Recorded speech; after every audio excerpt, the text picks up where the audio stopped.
2026 ഫെബ്രുവരിയിൽ ബംഗ്ലാദേശിൽ തെരഞ്ഞെടുപ്പ് നടത്തുമെന്ന് അറിയിച്ചിരിക്കുകയാണ് താൽക്കാലിക സർക്കാർ. പ്രതിഷേധങ്ങളെ തുടർന്ന് ബംഗ്ലാദേശ് പ്രധാനമന്ത്രി ഷെയ്ഖ് ഹസീന ഭാരതത്തിൽ അഭയം തേടിയതിന്റെ വാർഷികത്തിലാണ് പ്രഖ്യാപനം. കഴിഞ്ഞ വർഷം ഓഗസ്റ്റ് 5-നാണ് ഷെയ്ഖ് ഹസീന കലാപത്തെ തുടർന്ന് രാജ്യം വിട്ടത്. താൽക്കാലിക സർക്കാർ മേധാവി മുഹമ്മദ് യൂനുസാണ് തെരഞ്ഞെടുപ്പ് നടത്തുന്ന കാര്യം അറിയിച്ചത്.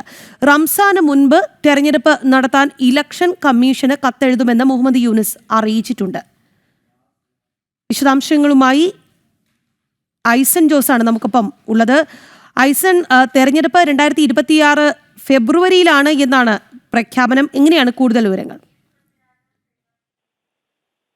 ലഭ്യമാകുന്ന വിവരങ്ങൾ അനുസരിച്ച് ഫെബ്രുവരിയിൽ അദ്ദേഹം തെരഞ്ഞെടുപ്പ് നടത്താനായി ഇലക്ഷൻ കമ്മീഷൻ അല്ലെങ്കിൽ തെരഞ്ഞെടുപ്പ് കമ്മീഷനെ കത്തെഴുതുമെന്നാണ് അറിയിച്ചിരിക്കുന്നത്. ഔദ്യോഗികമായ ഒരു ചടങ്ങിൽ തന്നെ, അതായത് ജൂലൈ ഡിക്ലറേഷൻ എന്ന രീതിയിൽ എന്ത് രീതിയിലാണ് ഈ രാജ്യം മുന്നോട്ട് പോകുക എന്ന രീതിയിലുള്ള ഒരു വിശദീകരണം നടന്നിരുന്നു ധാക്കയിൽ. ആ ധാക്ക പൊതുമധ്യത്തിൽ നടത്തിയിരുന്ന പൊതുജനങ്ങൾക്ക് മുൻപാകെ നടത്തിയ ഈ വിശദീകരണത്തിലാണ് ഫെബ്രുവരിയിൽ തെരഞ്ഞെടുപ്പ് നടക്കും എന്നൊരു നിലപാട് അറിയിച്ചിരിക്കുന്നത്. തീർച്ചയായും നമുക്കറിയാവുന്നതാണ്, ഓഗസ്റ്റിൽ ഇത്തരത്തിൽ ഷെയ്ഖ് ഹസീനയെ ശക്തമായ പ്രതിഷേധങ്ങളുടെ പിന്നാലെ ഷെയ്ഖ് ഹസീന രാജ്യം വിട്ടു പോകേണ്ട ഒരു സാഹചര്യം ഉണ്ടായിരുന്നു. അതെല്ലാം തന്നെ നമുക്ക് അറിയാവുന്നതുമാണ്. അത്തരത്തിലൊരു സാഹചര്യത്തിൽ നിന്ന് ഒരു വർഷം തികഞ്ഞ പശ്ചാത്തലത്തിലാണ് കാവൽ സർക്കാർ അല്ലെങ്കിൽ അഡ്വൈസർ എന്ന പദവിയിലുള്ള മുഹമ്മദ് യൂനുസും പഴയ നോബൽ സമ്മാന ജേതാവ് കൂടിയായ മുഹമ്മദ് യൂനുസ് ഇത്തരം ഒരു തീരുമാനം അറിയിച്ചിരിക്കുന്നത്. നിരവധിയായ വിഷയങ്ങൾ ഇതിന് പിന്നാലെയുണ്ട്. അവാമി ലീഗിന്റെ സാന്നിധ്യമില്ലാതെയാണ് ഈ പ്രഖ്യാപനം നടന്നത് എന്നത് അതീവ ഗൗരവമായ ഒരു വിഷയമായി തന്നെ നിലനിൽക്കുന്നുണ്ട് എന്നത് മറ്റൊരു വസ്തുതയായി തുടരുന്നു എന്നതും ഒരു യാഥാർത്ഥ്യമാണ്.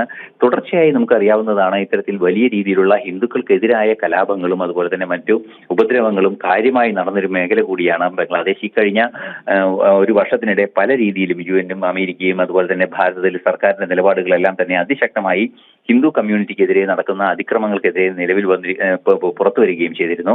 ഇത്തരത്തിലുള്ള ഒരു സങ്കീർണമായ ഒരു പശ്ചാത്തലം, ഒരു സാമൂഹ്യ പശ്ചാത്തലം കൂടി അവിടെ നിലനിൽക്കുന്നു എന്നതും മറ്റൊരു വസ്തുതയാണ്. അത്തരം ഒരു സാഹചര്യത്തിലാണ് ഇപ്പോൾ തെരഞ്ഞെടുപ്പ് പ്രഖ്യാപിച്ചിരിക്കുന്നത് എന്നത് ഏറെ ഗൗരവത്തോടെ നോക്കി കാണുന്നുണ്ട്. മാത്രമല്ല, തെരഞ്ഞെടുപ്പ് പ്രഖ്യാപിക്കുമ്പോൾ ഷെയ്ഖ് ഹസീനയുടെ പാർട്ടിയുടെ പ്രാതിനിധ്യം ആ ഭാഗത്ത് ഉണ്ടായിരുന്നില്ല എന്നതും ഗൗരവമേറിയ ഒരു ചർച്ചാ വിഷയമാണ്. നിലവിലെ സാഹചര്യത്തിൽ തെരഞ്ഞെടുപ്പ് പ്രഖ്യാപിച്ചിരിക്കുന്നു എന്നാണ് അറിയാൻ സാധിക്കുന്നത്. തെരഞ്ഞെടുപ്പിലേക്ക് നീങ്ങണമെന്ന് അന്താരാഷ്ട്ര തലത്തിലുള്ള ആവശ്യങ്ങൾ ശക്തമായി മുന്നോട്ട് വരികയും ചെയ്തിരുന്നു. നേരത്തെ കുറെ കൂടി വൈകി തെരഞ്ഞെടുപ്പ് നടത്താനുള്ള ഒരു തീരുമാനമായിരുന്നു പുറത്തു വന്നതെങ്കിൽ ഇപ്പോൾ ഫെബ്രുവരിയിൽ അത് നടക്കുമെന്ന നിർദ്ദേശമാണ് നൽകിയിരിക്കുന്നത്. സ്വാഭാവികമായും ഒരു 45 ദിവസത്തെ ഇടവേള ഉണ്ടായിരിക്കും അത് തെരഞ്ഞെടുപ്പിന് നോമിനേഷൻ നൽകുന്നതിനും അത് പ്രചരണത്തിനുമെല്ലാം.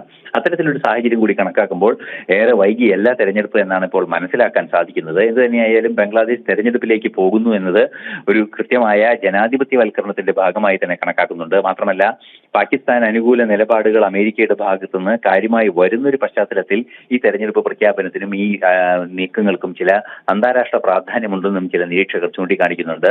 വരും ദിവസങ്ങളിൽ അതെല്ലാം തന്നെ വിശദമായി ചുരുളഴിഞ്ഞു വരുമെന്നും മനസ്സിലാക്കാൻ സാധിക്കുന്നുണ്ട്. എന്ത് തന്നെയായാലും നിലവിലെ സാഹചര്യത്തിൽ തീവ്ര ഇസ്ലാമിക സ്വഭാവമുള്ളൊരു രാജ്യത്തിന്റെ രീതിയിലേക്ക് സഞ്ചരിച്ചു കൊണ്ടിരിക്കുന്ന ബംഗ്ലാദേശിൽ തെരഞ്ഞെടുപ്പ് നടക്കാനിരിക്കുന്നു. എന്താണ് ജനഹിതമെന്ന് അറിയാനുള്ള അവസരം വന്നിരിക്കുന്നു എന്നതാണ് യാഥാർത്ഥ്യം.